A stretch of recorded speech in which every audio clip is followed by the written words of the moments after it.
Nuclear weapon, the weapon of mass destruction. There are a total of 9 countries in this world that hold capability. Irrespective of, we are having almost near to 200 countries, but 9 of them hold the status of nuclear nation.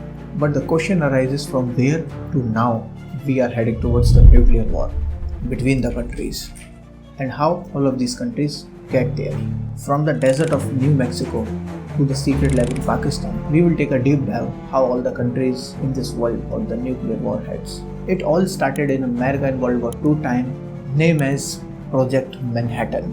The nuclear committee and led by J. Robert Oppenheimer with the support of Einstein and Fermi. The goal was very simple: to beat the Nazi army, the army of Hitler, aka the German army. In 1945, they successfully tested their first atomic bomb explosion in New Mexico. After the Trinity, within the weeks, Fat Man and Little Bomb was dropped Hiroshima and Nagasaki. This led to vaporization of near to 2 million humans in a fraction of a second. And the explosion was this much big that you can even watch it from the space. And Japan surrendered in the World War II, and all the powerful countries raced to become the nuclear powered nation. Before we would go towards the which country has the nukes and how they achieved it, let me explain you the science of the nukes. We all know up to the atomic structure, but when we break the atoms or we combine the atoms, we get a lot of energy. As the Einstein famous equation E equals to mc square states that mass can be converted to energy, and it will gives us an enormous amount of energy. There are basically 2 types of processes by which a nuclear bomb we can make. First will be the fission, second will be the fusion. Fission will be the breaking of the atoms, like breaking uranium-235 into barium and kryptonium, and release enormous amount of energy. This was the process used in the Hiroshima or Nagasaki bomb. But we talk about the other process, which was the fusion. When 2 or more atoms combine, then they also release an enormous amount of energy. For example, if 2 hydrogen atoms combine and make helium atom, that makes an enormous amount of energy. And these 2 reactions are the sources of our sun. And sun is the only source of energy in our entire solar system.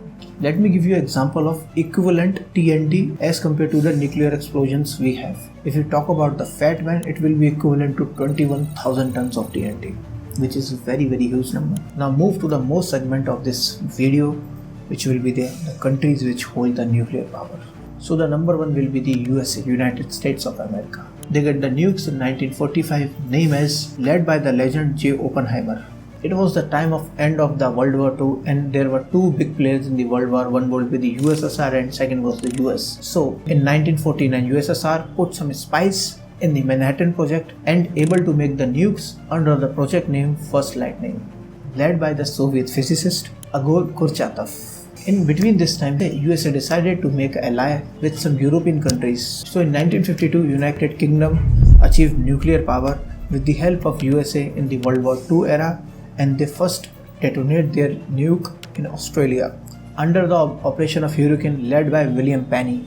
By that time, there was a race between countries who will get the nuclear first, because the countries who get the nukes have the strongholds in the geopolitics and in world trade. In 1960, France decided to make nuke for their country, and they first tested their nuke in Algeria, led by the famous Frederick Gillotte Curie. At that time, China also got independent, and the Chinese Communist Party were in the power, and they also decided to make their country nuclear powered nation and self-sufficient country. And Chinese Communist Party started the Operation Secret, and they first detonated their nuke in Lopnur in 1964, and the operation was led by Queen Swing. By getting the nukes, China dominated the South Asian countries. Then the rise of India we can see. In 1974, India launched a secret program named as Smiling Buddha. It was a peaceful nuclear explosion. They just want their country to be a nuclear self-sufficient, and the key scientists will be the Homi Bhabha and Raja Ramana. India get the nukes, and finally India declared to be a nuclear powered nation. In 1947, India got the independence from the British Raj, and at that time India also get partition between India and Pakistan. And both the countries have multiple war, conflicts, terror attacks and many more. So Pakistan decided, we will eat the grass, we will make our own nuke. So in 1998, Pakistan did their first atomic test, led by the famous physicist Abdul Qadir Khan, famously known as AQ Khan.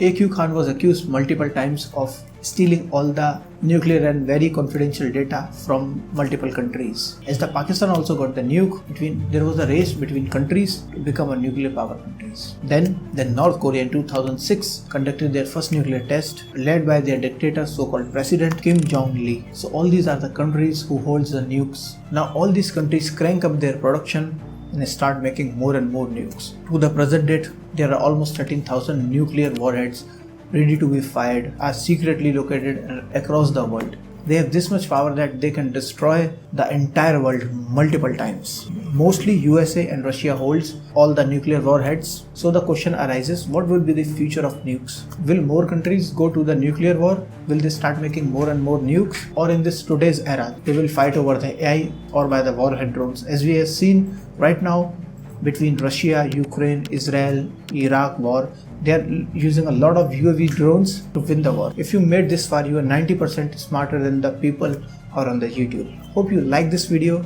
Subscribe to my channel. If you have any suggestion, any correction, feel free to comment in this box. I will meet you in the next video. Thank you.